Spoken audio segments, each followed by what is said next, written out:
In just a few hours, new technology for border protection will be discussed on Capitol Hill as well. This includes things like better surveillance and communication, underground technology, so think about the tunnels, and better operating systems. Sheriff Thaddeus Cleveland from Terrell County, Texas, joining us now. He is in Washington and going to be testifying during today's hearing. What message will you be taking to lawmakers about your concerns at the border?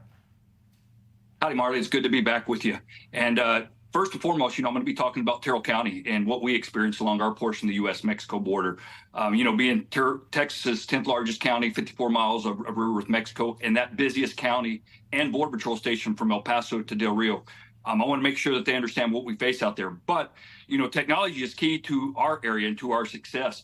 We've recently had some, in the past few years, some technologies deployed, autonomous surveillance towers, Buckeye game cameras, and those have worked extremely well.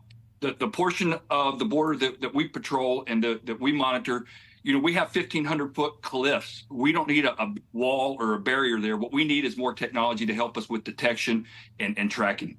Drones is an interesting thing, right? We're learning so much about the capabilities of drones. What have you seen at the border in terms of the use of drones and how it may be helping surveil? And I'll start with the Predator B. Which is the drones we used over in the desert during the Gulf Wars and whatnot. CBP has a fleet of those that we utilize. I wish we had more. Those give us, they can give us the ability of some persistent surveillance. That is something that we lack along the border. But in place of that, the Border Patrol stations have the small unmanned aerial systems, as does Texas DPS under Operation Lone Star. And both of those agencies utilize them in my county, and they give us that extra eye in the sky. They have thermal imagery that help us with groups at night as well.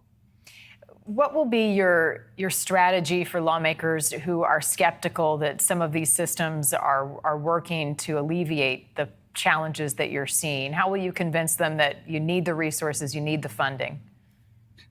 Simply my 26 years as a Border Patrol agent, I've watched technology evolve. We went from seismic sensors in the ground that you'd have to respond to look at that actual area to see if someone crossed for a footprint or some sort of sign, where now we've grown into actually game cameras that send us live images to our phones. Also, when we look at different scope trucks, what we call remote video surveillance now. It used to be just a blob on a screen. Now we have almost crystal clear pictures that we can tell, if it's a person or if it's animal. So technology has grown. My 26 years of experience, and look, I'm apolitical.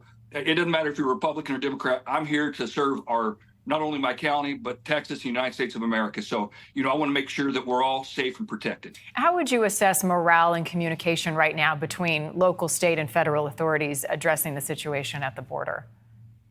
In my county, it's extremely well. And when we first started Operation Lone Star, and I was still at Border Patrol, we embraced Operation Lone Star. That there was some feedback from our higher ups that we didn't need to be involved with it.